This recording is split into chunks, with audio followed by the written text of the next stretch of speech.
Think about this situation. You think about the best leader you have ever worked for, the one who listened, who made you feel seen, who created space for honesty and pushed you to grow. Now think about what happened when they got promoted. More responsibility, more authority, more distance, and slowly, sometimes so gradually that nobody noticed, something shifted. The listening became selective, the openness narrow, the circle of trusted voices got smaller. The person who once made everyone around them better started making decisions in isolation, managing impressions, and confusing confidence with certainty. You have seen this. Everyone has. And the comfortable explanation is they were always like that. Power didn't change them, it just revealed who they are in reality. This explanation is completely wrong and it's dangerous because the research, the neuroscience, the psychology, the decades of evidence tell us something far more uncomfortable. Power changes everyone who holds it, not just the egomaniacs, not just the narcissist. Everyone. It rewires how you perceive risk, how you process empathy, how you make decisions. It creates insecurity where confidence used to live. And it does all this while making you feel more certain that ever that you are still the same person you were before. My guest today has spent 35 years studying this from both sides. Nick Kinley is a London based leadership expert who started his career as a forensic psychotherapist, spending over a decade working in prisons. He then brought that expertise into the corporate world. He has worked with royalties, CEOs, politicians, murderers, and children. And his latest book, The Power Trap: How Leadership Changes People and What to Do About It, is the most evidence based, unflinching examination of what power does to leaders that I have come across. Nick, welcome to the Growth Hacking Culture Podcast. Welcome. I mean, I should say thanks very much for welcoming me, for having me here. Nick, I must tell you personally, the topic about power and leadership has been haunting me for years because I have noticed with my own eyes that there is an influence. And even if you don't want it, you have this big ethic inside of you, these hard values anchored inside of you, you change, and sometimes without noticing. And I'm not saying that I have only observed, I have seen a little bit the influence that it had in my personal story. And that's why I found this topic super interesting. Let me start with one question about your book. Your book makes a claim that that is going to unsettle a lot of leaders. Power changes everyone who holds it, not just the bad ones, not just the narcissists, everyone. Why is that so important to understand, and why do most leaders believe they are the exception? So I think most people believe that they're the exception, that it doesn't happen to them because they don't feel powerful. When we talk about power, we think of, I don't know, Elon Musk or Donald Trump or, right, big figures or maybe celebrities, right, really famous people. But that's who we associate with power. That's what we see as power. And we don't necessarily feel powerful. But everyone who has any kind of authority or any influence over kind of resources or who gets what or who gets to do what has power. And that means anyone from the leader of a family, right? So if you've got a family head, the head of a family, right the way through to a first line supervisor, to a middle manager, to a senior leader, to a CEO, to a board member, power is held by all of them in varying degrees. And the fascinating thing is that it doesn't actually matter how much power you have. Even if you've got only the smallest amount of power, it can still change you. It can still affect you. And it obviously, the more power you have and the longer that you have it for, the more likely you are to be affected by it. But it changes all of us. So we feel that they're the exception because we don't feel powerful, right? Because the power wielded by people in the news looks and feels nothing like the power that we may have or the influence that we may have. And sometimes I think that we feel that we're the exception because we want to distance ourselves from the stories of leaders behaving badly, right? There's very few stories in the news of how what a wonderful leader's just been, right? But there's plenty of people, plenty of leaders in the news who've abused their power, abused trust, right? Done something bad with it. It's the negative stories which reach the news, right? So power's got this kind of really bad reputation. And I think it's partially because we don't feel powerful, partially because we want to distance ourselves from all of these negative stories. And then the very final reason I think we think that we're different is because we don't talk about power. It in many ways, it is easier to talk about sex. It is more socially acceptable to walk into a room and say, I like sex, than it is to say, I really enjoy having power. Right? It's just, I mean, if you walk into a room and say, do you know what, it's really cool being able to order people around and get people to do things, right? People are going to look at you like, whoa, you can't say that, right? So we don't talk about it.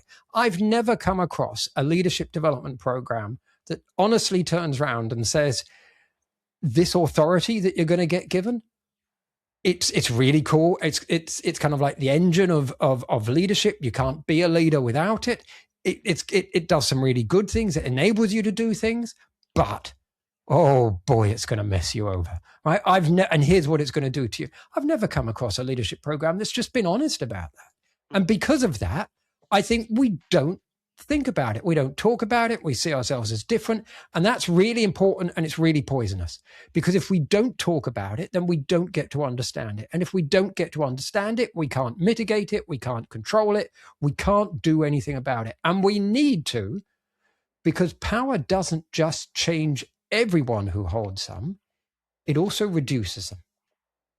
Because power will reduce every leader who holds it sooner or later. And it won't always be in the same way, but it will reduce our ability to be an effective leader in some way, because it's a kind of toxic and poisonous thing to hold, right? It does good stuff. It enables us to be a leader, but it also does negative stuff. And you hold it for long enough and you have enough of it, and it will do something to reduce you. Every single person who holds it, even those leaders that we hold in high esteem, right? Quote your Nelson Mandela's, I don't know, whoever you think's a great leader, right? It might be Barack Obama, or it might be, I don't know, someone else, right? But whoever you hold up as in high esteem, it will have reduced them in some way, made their job harder. Power's tricky partner. I have a hypothesis is that this change that happens into people growing into power is not linear. It's not something that grows with the number of years that you stay into a given position of power, but it's more an iteration that is like a loop where the more people fear you, the more they are going to accept the next boundary. So where you're pushing and people are saying yes to everything that you say, nobody will question what you say, and then you put the next boundary. So there is continuous iteration on people. Is triggered by the system rather than by your own mental state. What do you think about this? I just remember that thought crossed my mind. Is the system that determines how much you are going to be a bad person in the future? So, yes, it's a very simple answer, right? So it is the context you are in, the environment that you're in, is one of the things that plays a significant role in determining how power is going to affect you. I mean, the other thing that plays a massive difference is the personality that you bring into the environment, right? But it's certainly true that certain national cultures, certain organizational cultures are likely to accentuate power's effects on people in some ways than more in some ways than in others. One thing I would just say, though, is it's not just fear, right? People don't just have to fear you in order for power to have a negative effect. They can also love you. Right. So, for example, one of the ways that power affects us is it distances us from the people around us. Right. And that you don't have a choice. That just happens. The moment you become someone's boss, it distances you from the people around you.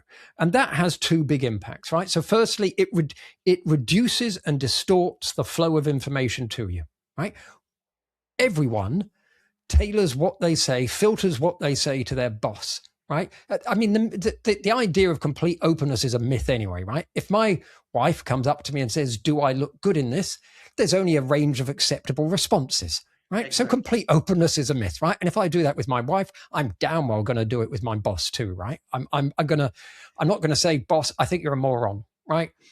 Genuinely, you're a moron. This is the stupidest idea I've ever come across. I can only assume you were dropped on your head as a baby, right? You don't get to say that. So it distorts the flow of information to you. And there's 4 or 5 ways that it can happen. It's not just that people don't bring you bad news, but they also condense what they say. They cut out some of the nuance. They also tend to bring you kind of more certain information, right? So they don't tell you the stuff that they're uncertain about. They only bring you the things that they're pretty clear about. And then what they'll also do is they'll pre-align messages before they bring them to you. So they'll pre-align. So you don't get to hear, as a boss, you don't get to hear some of the debate that's gone on beneath you, right? So there's lots of different ways information gets cut out and reduced to you. So that's the first thing it does. The second thing it does is, because of that, it inevitably lowers our understanding and empathy for the people who work for us. Now, most people don't like to hear that, right? But if people aren't being as open with you, then naturally you cannot understand them. And the research on this is absolutely clear. On almost every metric used, every measure used, not almost, in fact, every metric used, the more power you have, the less able you are to really, truly appreciate other people's perspectives, the perspectives of the people who work for you. And as a result of that, you naturally can't empathize with them as much, right? Doesn't matter how empathetic you are going into a job. If you don't have as much connection with them, if you don't have as much understanding of them, because they're not being as open with you, then naturally you will have, your empathy and your ability to accurately gauge what they're thinking and feeling reduces. Now, to come back to the fear point, sometimes people aren't open with you because they fear a response, but sometimes it can be out of love too, right? I've seen a leader. The best example I had of this was a leader in a business who was one of the nicest people I've ever met, right? He was a lovely man, the type of man you just want to hug, right? You have a meeting, it's just nice, right? And that was a huge strength to him. People would have walked over hot coals, over beds of nails for him, right? They would have done anything for him. They would have worked harder, right? But they didn't want to hurt his feelings. And so when he started having less effect, when things were going slightly wrong, they were slow telling him that news. They were slow telling him, actually, boss, you need to pick a fight over here more. You need to do this more, right? They didn't tell him that because they didn't want to hurt his feelings. So it can be out of love sometimes as well. It doesn't matter. Power will just distort the flow of information to you. And almost every leader overestimates how open people are with them. If you ask most bosses, are your team open with you? They'll go, yeah, of course they are. Rubbish. Absolute rubbish. And most leaders just wildly overestimate that. And we've done studies where we've asked leaders, how open do you think people are? And then we've asked their team, well, how open are you actually, right? And you get very, very different responses. Very different. You mentioned something very interesting, Eddie. It's about leadership development programs where you don't touch at any time anything regarding power, so you don't know what is going to happen. I have the impression that it goes deeper than that. Is that in most of corporations there is no development for your level of self-awareness, so that you understand the triggers of where you are changing. You understand a little bit more yourself, what you are doing right or not, or you take the time to think about what is happening with you and with the others. Is that a need? This is a story about putting together something that helps people be more self-aware and detect the signs before it is too late. So, no and yes. So let's do the no first, right? No, because I think self-awareness is overrated. And let me try and explain what I mean by that first of all, right? I think there's a lot of emphasis put on self-awareness. I would say self-awareness without some action is pretty irrelevant, right? Just, so I think we put all the emphasis on know thyself and not enough on do something about it, right? So I think that's one thing I'd say. The second kind of point around that is whether you are a caring leader is more or less irrelevant. What's important is whether people feel cared for. Whether you are a motivational leader is more or less irrelevant, right? What matters is whether people feel motivated. So, and that is a very, very different thing. So we've done, and so if what matters more than being aware of yourself is being aware of the impact that you have, and they are not the same thing. So so that's the no, right? I think self-awareness is a bit overestimated. I think we need to focus more on the impact that leaders have, how people are different, how people behave differently because those leaders are in the room, and then do something about that. So that's the kind of like the no. I think it's more about the impact than the awareness. There is a but and a however to that, which brings me to the yes, self-awareness is important bit.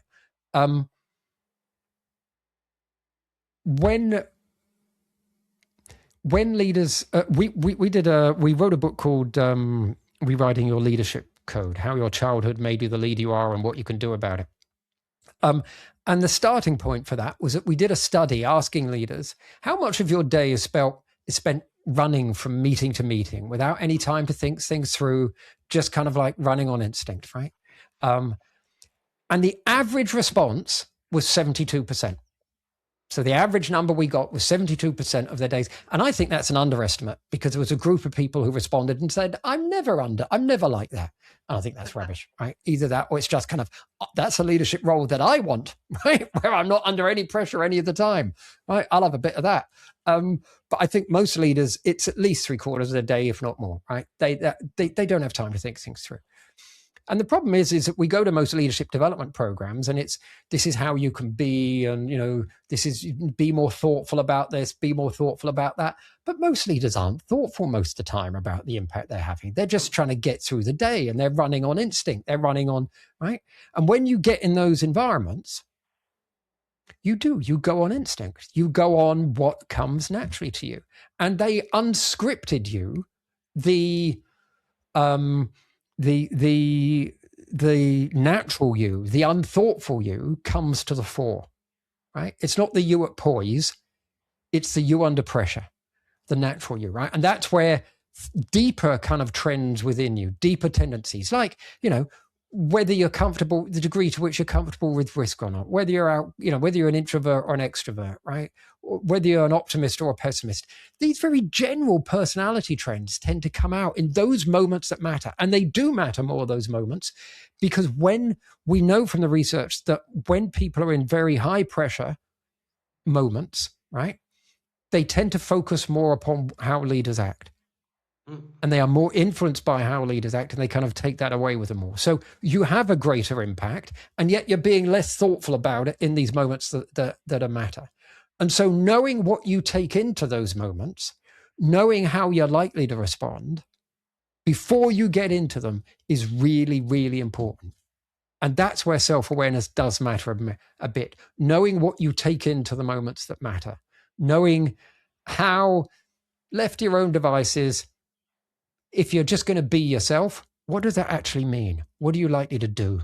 And how is that likely to affect you and the people and the behavior of the people around you? So it's a no and a yes to your answer, right? Self-awareness is a bit overrated. I think we should focus more on impact, but in high pressure moments, you need to know what you're taking into the room with you. I totally get it now. I want to dig a little bit more into the science because I know that Sure. you have devoted a lot of time doing researching for your book. And I want to understand a little bit more about what happens in the brain. You have incorporated a little bit of latest neuroscience in your book, cortisol, decision making, risk perception. What is actually happening neurologically, when someone is gaining power and holds it over time, what is the change that we can see in our brain?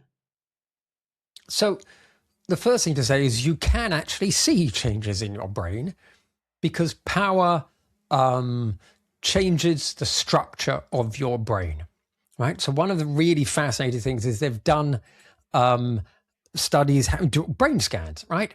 Having a look at the gray matter in people's brains. Now, gray matter is the word they give for pathways, brain cells, neurons that connect different areas of the brain, right? And so we know that the region involved in the anterior cingulate cortex, which is a region involved in decision making, and the region involved in emotional regulation become more connected.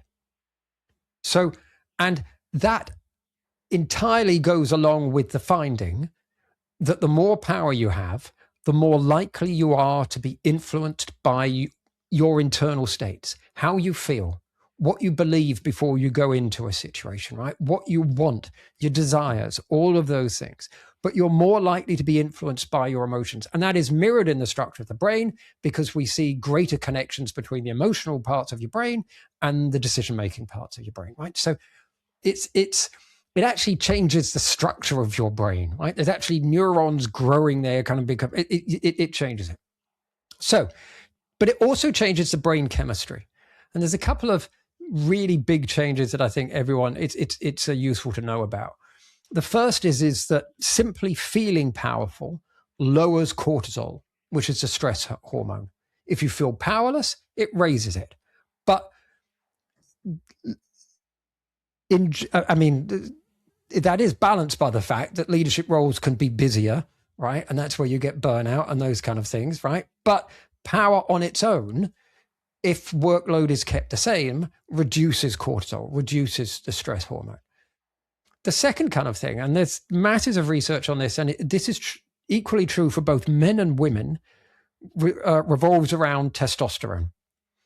Because testosterone rises with power and falls when it's lost. If I give you power, or if I make you feel powerful, your testosterone levels are going to change. And that then changes your behavior. Now, we used to think, wind the clock back 20, 30 years ago, we used to think that testosterone was all about aggression. But it's not. We've found some really interesting studies showing that what testosterone does is it pushes people towards whatever behavior raises their standing in a context or a group, right? So if generosity is what's going to make you dominant and high status within a group, and your testosterone rises, you're more likely to behave in a generous manner, right? If it's dominance and combat and being, dominating, then yes, you will become more of that. But it's whatever is going to raise your status within a group. So testosterone's better thought of as the status hormone, not the aggression hormone. But it drives you to behave in any way, in the way that's going to raise your status within a group. Now, and we know that because they've injected people with testosterone, right? Artificially raise their testosterone levels and then watch to see how their behavior change, right? There's some fascinating studies on it. So it also changes our behavior. So it changes our brain structure. It changes our brain chemistry. And one final thing that I'd point out, because it's kind of the dominant kind of way of having a look at how power changes the brain, is that back in the late 70s, I think it was, there was a Oxford researcher, I've forgotten his name, someone Gray, I've forgotten his first name, it will come back to me. And he came up with this idea that there are more or less two broad systems in our brain. One which is all about behavioral activation, so making us behave so that we do things quicker, we act more decisively, we take decisions quicker, all of that stuff. And the other one's about behavioral inhibition. Now, naturally, in all of us, one of these systems is likely to be stronger than the other, right? So some people are more outgoing, more adventurous, more likely to act in a dominant fashion. Other people are more closed in, more risk averse, that kind of thing, right? So the behavioral activation system and the behavioral inhibition system. Power activates and increases the activity within the behavioral activation system. So you give people power, they become more focused on outcomes, quicker to decide, more assertive, more action-oriented, more persistent when they reach challenges. And that's one of the good things power does, right? But it boosts the behavioral activation system. Now, that can be very positive. You want as a leader to do all of those things, right? Be more decisive, be more persistent. Of course, if you're already fairly much like that, and you then give someone a bit of extra power, well, it can tip them over into becoming too much that way, right? Too much likely to take a risk, too much likely to be dominant, too much likely to take a risks. So it's, but those are the ways that it can change us. So you've got this broad idea of the behavioral activation system and the behavioral inhibition system, and then behind that, these other kind of channels of research. One which has looked at brain structure and gone, yes, power changes brain structure, and the other one which has looked at brain chemistry and said, yes, power changes brain chemistry. But whichever lane you choose, whichever channel you choose, power changes the brain, and in doing so, reinforces the behavioral activity, behavioral changes. Nick, you have a little bit broken my dream of teenage that you could still make it and still be true to yourself, have real values and so on. I think that... Oh, you can. You can, though. That's my point. Do we have real examples of people who have been good and with power? Because there is always something a little bit on the side. Like, even if they don't demonstrate evil, let's call it in that way, evil with their own people in the company, they will do something on the side. Like there is some compensation. I don't know if you are familiar with this French guy, Dominique Strauss-Kahn, who was supposed to be president like 15, 20 years ago. I don't remember exactly. The guy was really loved by everybody, but on the side, he was using his influence to get, I don't know, women or aggression. But on the side, yep. He didn't do it directly. So, and that happens very often. I have observed also in the corporate world that there is people who are lovable and they behave correctly inside of the corporation, but they have very questionable behaviors outside of the corporate world. So it's almost like a compensation, but it's derived from the fact that they got power inside of their day-to-day job. So it's possible to be good. Yeah. So let me answer two things there. First of all, in terms of what you said about leaders kind of doing bad things, I think that we're seeing a lot of cases of that in the media at the moment, just because the media is watching out for that sort of thing. But I think it's always gone on. Yeah. But power increases leaders' willingness to take risks in most cases. If someone starts off really, really, really risk averse, actually sometimes it can amplify their likelihood of being risk averse. And you could look at the current British Prime Minister, Keir Starmer, and you could say, well, look, he started off as risk averse and actually he's just doubled down on that and he's being even more risk averse. And now people say he hasn't done enough, hasn't been bold enough, and he's going to lose his job because of it. But in most leaders, power increases their willingness to take risks. It also makes them more disinhibited in how they express themselves. So it's the more power you have, the more likely that's to be so. There's a whole bunch of research just that almost equates power with being disinhibited, right? Yeah. The third vein there is it means, as I'd already mentioned, that it makes our decisions more likely to be led by emotions, and instincts, right? And we tend to be more selfish with our goals as well, right? You put all of that together, it's not surprising that there's a bunch of, that it's week after week we see leaders kind of abusing their power, having affairs where they shouldn't have done, taking money on the side or whatever, right? It's just, there was a wonderful case. It was, if anyone Googles CEO snatching hat, right? It was at some, I don't know if it was the US Open or if it was at Wimbledon, but it was one of these big tennis tournaments. And, the hat gets thrown to this kid, and this guy who's standing next to him, who it just turned out happened to be a CEO, just snatches it from the kid, right? And afterwards, when he was interviewed, said, well, he should have been faster. But it's like that kind of just sheer bad behavior, right? And disinhibition. It's just a complete unawareness of how he was being perceived was just mind-boggling. I thought it was a wonderful example.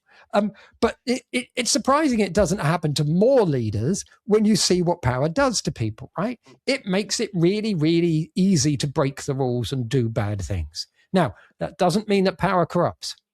And I get really annoyed when I hear people saying power corrupts. The idea that power corrupts goes back to a letter that Lord Acton in Britain wrote back in 1819. And he said, look, power corrupts and absolute power corrupts absolutely, right? That was his phrase.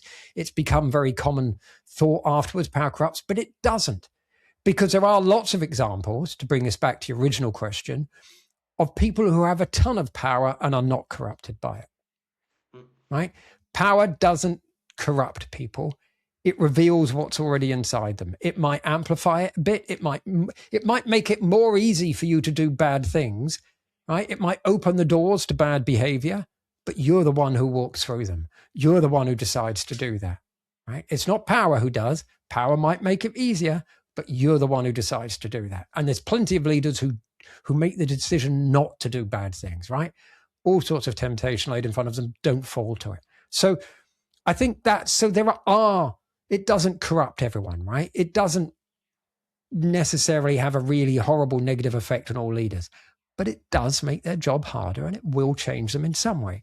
To give you an example, so is any leader completely immune to power? No, right? It will affect them in one way or another, right? It's going to make their job harder and affect them in one way or another. It's different with all of us, and it depends upon the context and what you take into it.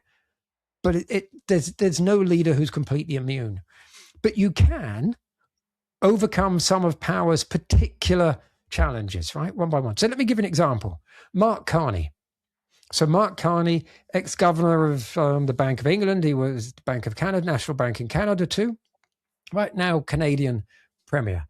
He had so one of the things that power does, as we've said, is it stops people being open with you. It stops you talking. I mean, it also affects leaders because there's strong evidence to show that leaders are less likely to take other people's input, less likely to take external advice, right?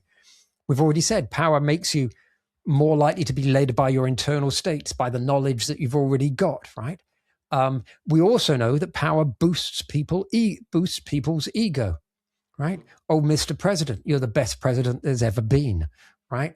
Right? People are more likely to be nice to you. And if that doesn't do it, it feels good, right?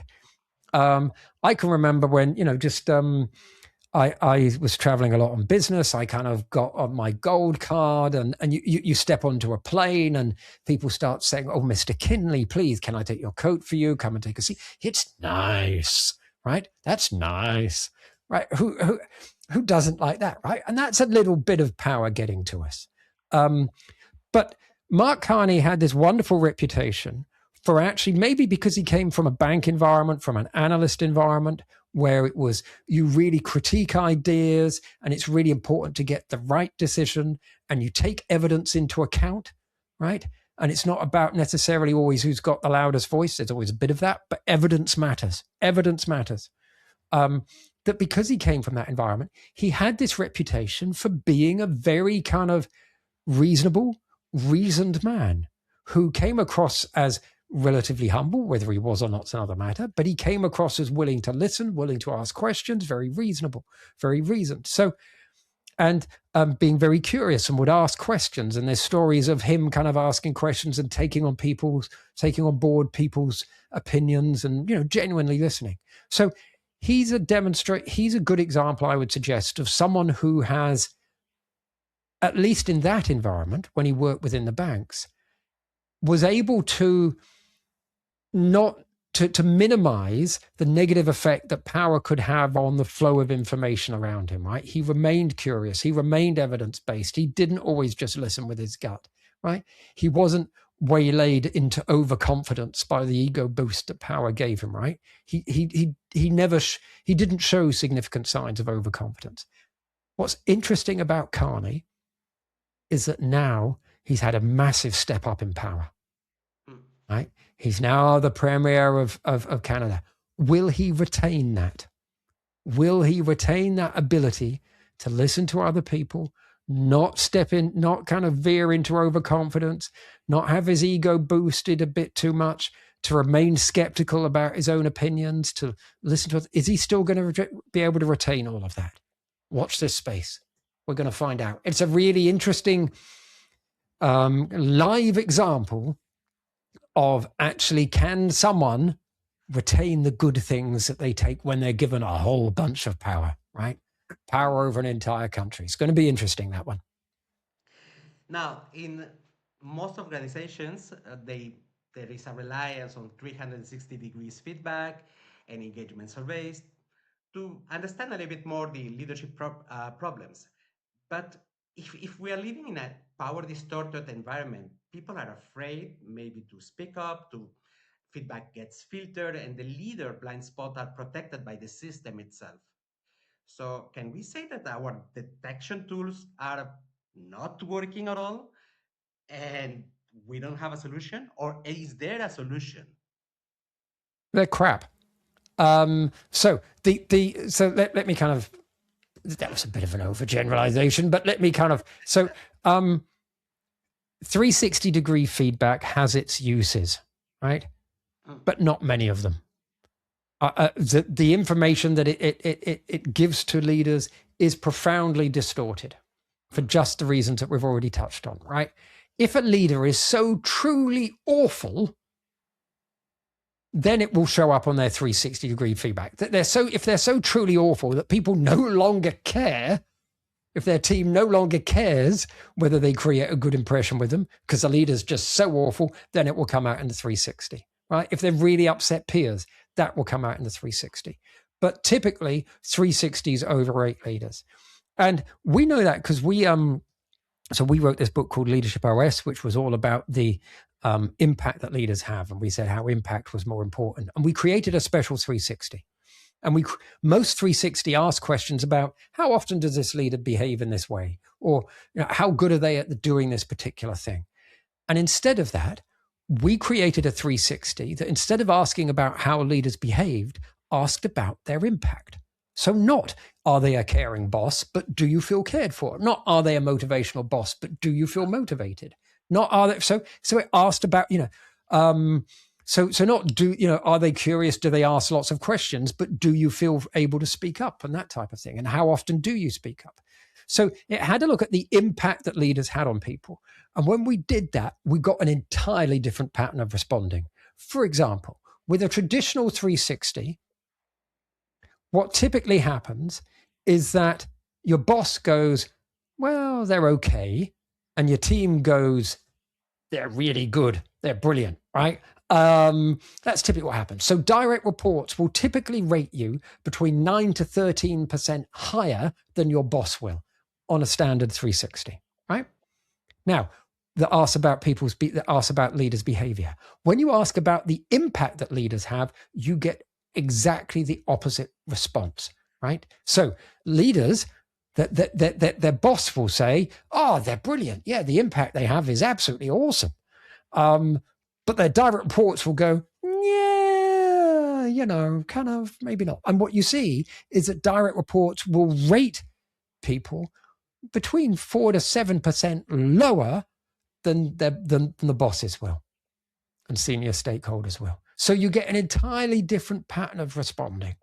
So it's traditional 360s absolutely give you a quite distorted, overly positive picture of how leaders are behaving in a way that's really quite unhelpful. So if you're going to do a 360, do a 360 that asks about the impact that leaders have. So that's one element of it.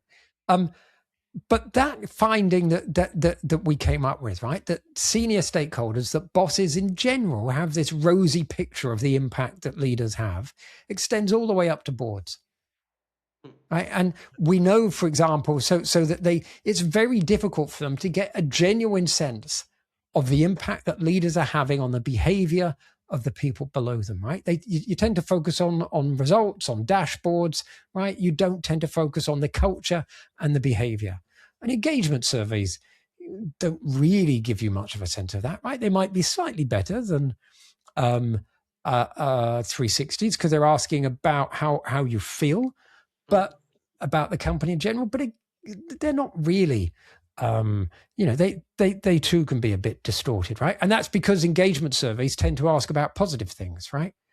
They tend to say, do you love the company? Do you like this? Do you like that? What they don't often ask about is, what is your biggest frustration? What do you hate, right? What is the cost to you of working for this company?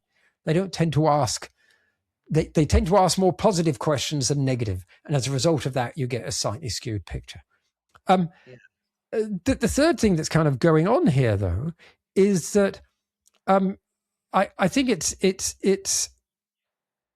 that a lot of the governance systems that are in place are reactive rather than proactive, right? So, and maybe it's because of some of those things that we've just mentioned, but I think most of the governance structures within organizations tend to be, if a leader does something really bad, right, then we'll kick into place, right? We'll do something. But actually, most of the governance in there is focused on performance, not really focused on, so what a leader is doing for a company rather than to it. What a leader is doing for a company's results and shareholder value, right? Rather than actually what that leader is doing to the culture and people who work for them, right? So we don't, most governance structures only really notice when a leader is having a bad impact on people and culture, if it affects results or if they end up on the wrong end of a news headline. And so they tend to be quite reactive in that way. And again, because we don't talk about power, we don't really think about it. So to come to you asked me, is there anything we can do about it? And the answer is yes. The first thing that I think companies should absolutely do is, at the moment, all of the emphasis is on we select leaders for their capability. I think we need to add to that an explicit assessing leaders for their suitability, right? So what is going to happen to them over the next 9 to 12 months of having power, of being in this role? How is it likely to change them, right? So very, very rarely, I mean, I do a lot of leadership assessment, so I kind of do it, but very rarely do we, you see kind of personality psychometrics or kind of assess, is this leader ready for this role now? We don't tend to ask, what's going to happen to them once they're in it? And how are they going to change, right? How is their impact going to evolve? We need to start doing that. And if you start, because we're not going to stop making mistakes until we start doing that. In the book, I've got a chapter called We Need to Talk About Donald. And I make the point about Donald Trump, right? And I make the point in there, and I'm not trying to say, I don't want to get into the politics of it, right? About whether you think his policies are correct or not. The point I make is that if you have a look at all the negative things that power can do to people, and I go through the things one by one, Donald Trump was exhibiting every single one of those before he then got given the keys to the kingdom, right? And elected president. And we know that power tends to amplify those things. So all of those things were likely to become worse. And lo and behold, they have been, right? They have gotten worse.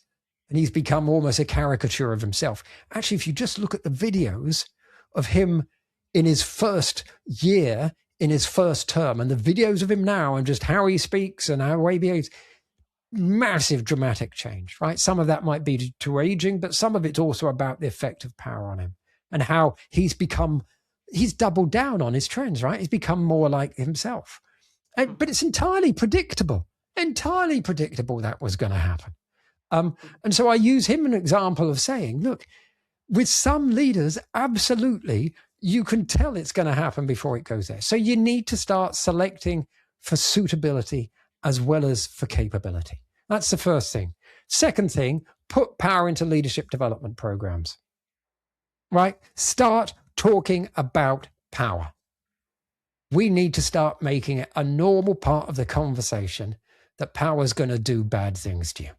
It's going to make your job harder, right? Just even the basics, the easy stuff, the undeniable stuff. I mean, we haven't even talked here about how power changes how you process information, right? Less likely to focus on some of the details, more likely to focus on higher level stuff, right? More likely to be led by what you already know, more susceptible to confirmation bias, more likely to use stereotypes, right? All of those things, right? Power changes how you process information. But even the easy stuff, like power distances you. Power makes people less likely to be open. Why don't we talk about that more in leadership development programs, right? That's fairly easy. We don't even have to get onto the difficult stuff like power is going to boost your ego, right? It's going to bring out your inner narcissist, right? We don't even have to do the difficult stuff. Just do the easy stuff. But we don't do it, and we need to. And the third thing is I think goes up to, we need a more proactive governance of leaders' behavior, right? And there are things that boards can do, companies can do, right? The simplest one is to take a more active control of the teams that leaders select, right? So here's a simple thing, right? CEOs should not be allowed to select their top team without board oversight. And the reason for that is one of the best defenses against all of the negative things that power can do to a leader is to have a really strong team beneath them, right? Not just select people for loyalty, as the current leader of the White, not just, I don't want to pull out Donald Trump. There's lots of leaders who do that, right? Will select for loyalty, select people because they like them. They just feel more comfortable with them, right?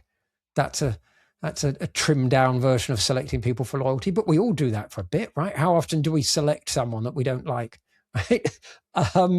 But in a sense, we ought to feel, if you feel entirely comfortable with a direct report, that's probably not a good sign, right? You should feel slightly uncomfortable, right? The things they say should make you feel slightly uncomfortable. And if they're not, then maybe they're not saying enough to you. So don't let leaders select their top teams without board oversight, right? The board needs to take responsibility for ensuring that the top management team is strong, right? Isn't just going to throw sunshine at the CEO, right? And that is for the CEO's benefit. Can you remember those, when Trump first started broadcasting his cabinet meetings, and there's that Pam Bondi effect, as I call it now, of Mr. President, you're the most wonderful president there's ever been, right? And they all go around the table, and now the left-wing Democratic media kind of cried foul, and the right-wing Republican media all went, "This is great, look how good Trump is," right? It should have been the other way around. The supporters of Trump should have been absolutely horrified to see that level of sycophancy, because it weakens leaders, right? So actually, the Democrats should have sat quiet and gone, well, this is a train wreck that's about to happen. Let's just sit back quietly and let this happen, right? Because it's going to weaken him. And the Republicans should have been horrified. So it should have been the other way around, because sycophancy kills leaders every time. Exactly. Nick, I feel a little bit ashamed that I have done, I don't know, more than 200 episodes of this podcast that is mainly about culture. And that I think it is the first time that we dive into power, which is something that affects a lot cultures. And I'm a little bit ashamed that this is the first time. And one of the reasons is because I didn't find the right person to talk about it. So I want to thank you for spending the time to go through all of this journey of understanding power, how we can measure, what could be the potential solutions, what is happening in the brain of somebody who got into power, and if it is possible or not to be a good person and have power. Yeah. And that is a bloody good discussion. So I would only recommend to the audience to get a piece of the book, The Power Trap, so that they can learn more and dive into into the potential solutions of this important topic. We cannot change culture if we have people at the top still doing stupid shit, Yeah. basically. Nick, Yeah. what is the best way to reach you out to ask for questions, to understand a little bit more? Other than getting your book, how can we reach you out? So you can find me on LinkedIn. You can, I've got a website, nickkinley.com, which has contact me details on it, but either through LinkedIn or via my website, reach out. Yeah, it's always happy to talk about these things. It's an important topic, right? And we need to talk about it more. I wrote the book out of anger because I write all my books out of anger because I was annoyed and I was irritated. Because we seem to be moving to a world where this is happening more. And part of it is that the world that we're living in these days is actually, I think, boosting the effects that power have on people, increasing those negative effects. So power has become more toxic, more dangerous to hold. And it's making the lives of leaders harder. And we need to start talking about it and talking about how it does in order to support leaders. And what is incredible is that with media in general, including social media, we can have this example of people who are thriving in power and into anger, into bad stuff, and we can make it to the top and being an ass. We see so many examples already today. They are still loved because they're rich or because they got influence in the world, and we try to mime these type of behaviors. Yeah, so I mean, actually, I think the effects is on followers. So I think, I mean, two very simple things to point to is number one, I think that our current crop of political leaders has made it more acceptable for all leaders to be very directive, very dominant, that kind of that type of leadership, right? The second thing is, I think it has made it more likely that followers will be subservient and has made sycophancy. And when I say sycophancy, I mean overpraise of people, right? Just, oh, you're wonderful. It's made that more acceptable and more expected. And even if it's only quietly doing it, right? When people see that stuff, it doesn't stop at the office doors. And they might not even realize it, but it changes our expectations. It changes the norms of what a good lead, of what leadership is, right? Not even a good leader, just what leadership is and how leaders should be, right? I need to be a big, bold leader, right? Well, I need to be careful what I say. And if I disagree with what a leader's done, am I therefore disagreeing with a leader? I mean, that's a very common thing in politics we see these days, right? If you disagree with what I've said, you're disagreeing with me personally, right? You're attacking me personally, or it's I think it's utterly corrosive, the current crop of political leaders that we've got, and I think it is changing norms and expectations of our leaders. Totally. Thank you very much, Nick, for making the time. It was lovely. Hey, thanks for having me. Thanks.